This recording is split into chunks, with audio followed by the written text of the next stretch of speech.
జహనవి కుటుంబానికి సియెట్ ప్రభుత్వం $29 మిలియన్ అంటే దాదాపు 262.75 కోట్ల పరిహారం చెల్లిస్తామని చెప్పిన సంగతి తెలిసిందే. ఆ ప్రకటనకు 2 రోజుల ముందే శ్రీకాంత్ కన్నుమూశారు. జహనవి మరణం తర్వాత తండ్రి శ్రీకాంత్ న్యాయపరంగా పోరాటం చేస్తున్నారు. అప్పటి నుంచి ఆయన తీవ్ర మనోవేదనలో ఉన్నారు. అందుకే విధులకు వెళ్లకుండా లాంగ్ లీవ్ తీసుకున్నారు. ఇటీవల ఆయనకు అనంతపురం జిల్లా గుంతకల్లులో పోస్టింగ్ ఇచ్చారు.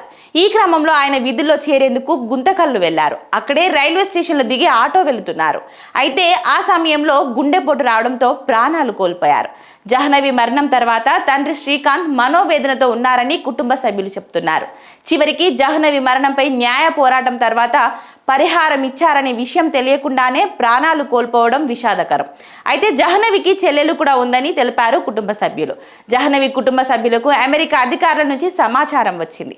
మార్చిలో అమెరికాకు రావాలని ఫోన్ చేసి చెప్పారని సమాచారం.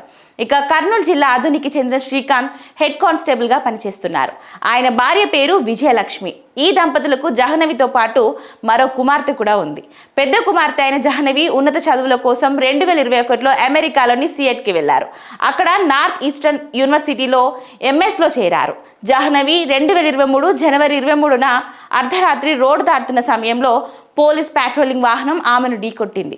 ఈ ప్రమాదంలో జహనవి అక్కడే ప్రాణాలు కోల్పోయారు. ఈ ప్రమాదం తర్వాత ఆ పోలీస్ అధికారి జహనవి గురించి దారుణంగా మాట్లాడారు.